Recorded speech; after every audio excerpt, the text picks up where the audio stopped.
Good evening to you and a warm welcome. If you're just joining us, we start with this. The South African Police Service's Crime Intelligence Head and the project leader of the Political Killings Task Team, Dumisani Khumalo, has detailed what he says is the Big Five. These are the criminals operating in Gauteng, he says. Kumalo has named controversial businessmen Vusimuzi Matlala and KT Molefe as part of the cartel that has infiltrated the police service.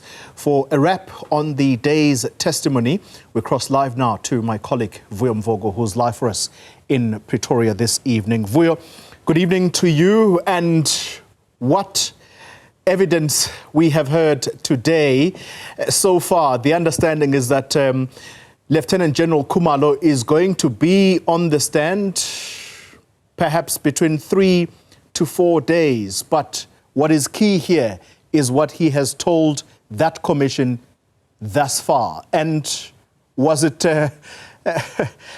something that honestly you could say is going to make major headlines tomorrow?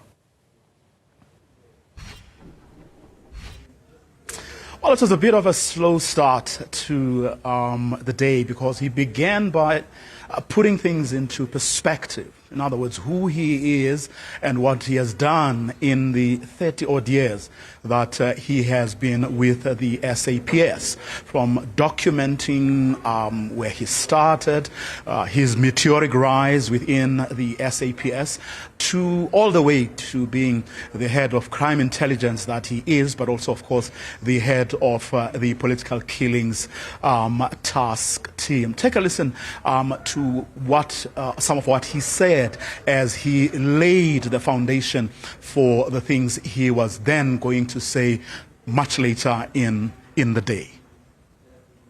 My extensive experience within the division crime intelligence is positioning me to address the critical issues, more especially that are referring to the infiltration of both the division as well as the South African Police Service by criminal cartels.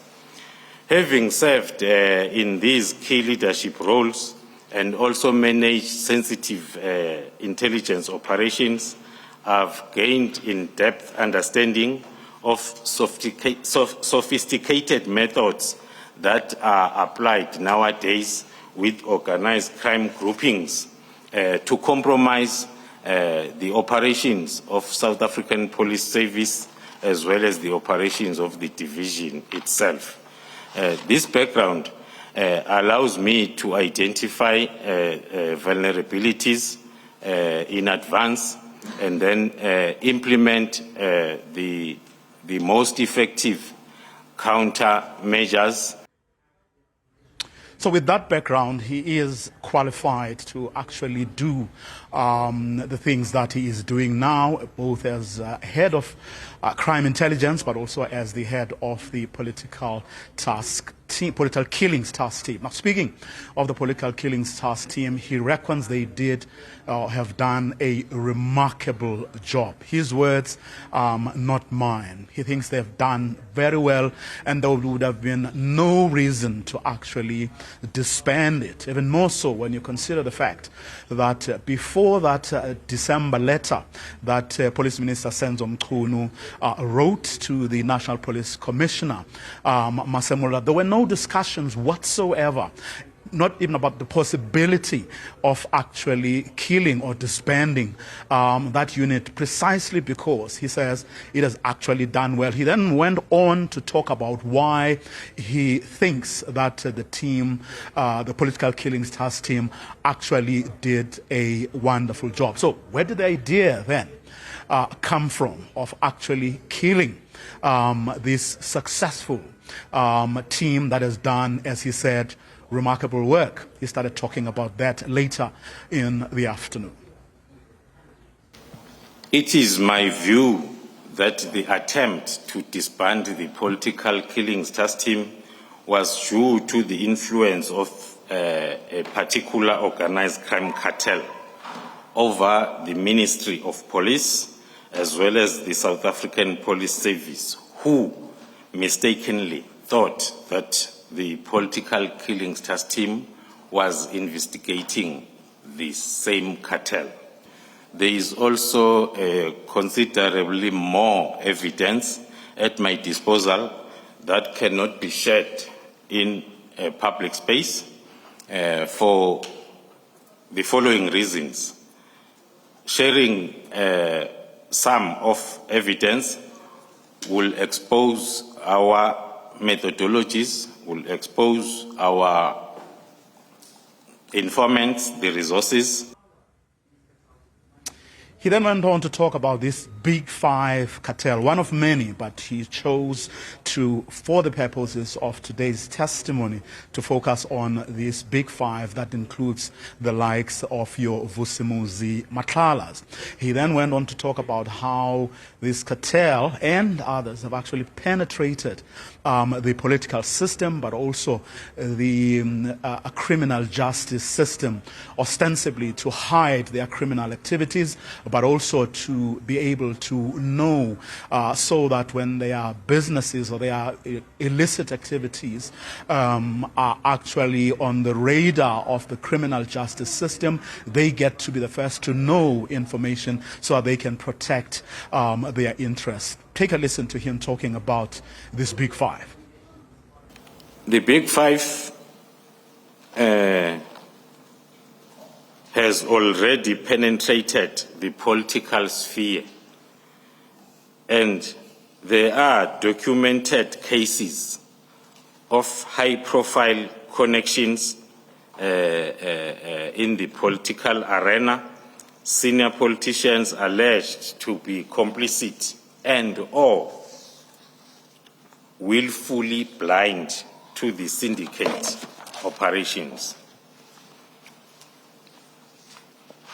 On General, you say it's one of their hallmark features that they have penetrated the political sphere.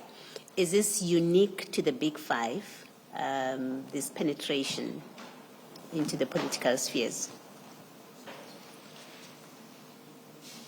It is a normal characteristic of a cartel, but then this cartel being under investigation, there are already documented cases that are talking to that. These cartels, of course, are not in it for as a hobby, or to just pass away time. They are in it to protect their financial interests, but to make sure that they are not caught. Take a listen.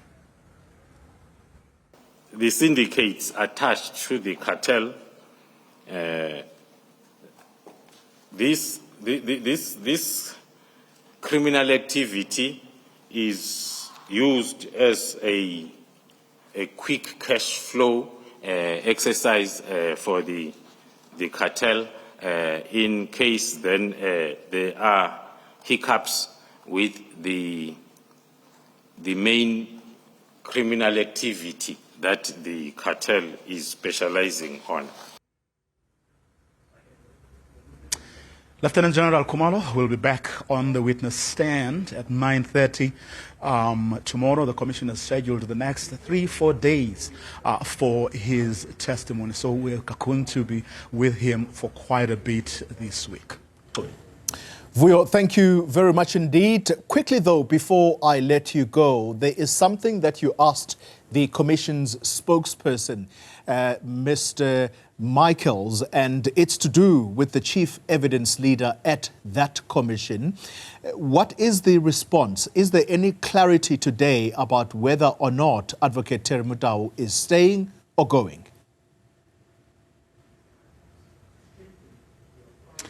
Well, he is still being persuaded to stay on, but it does look like he has pretty much made up his mind, but the commission spokesperson wouldn't really get into the detail of that, saying, but the matters he has raised are in fact being attended to, and the commission is alive to the fact that they do want people to come forward and share whatever information they may have that will help the commission reach its conclusions, but they are attending attending to the matter, but at the moment, it does look like he is pretty much gone. But the Commission promising to attend to the matters that he is raising to make sure that the agenda of the Commission is not compromised or sacrificed in any way. And that's where he preferred to say, to leave it, saying a little later on they'll be able to be a little more forthcoming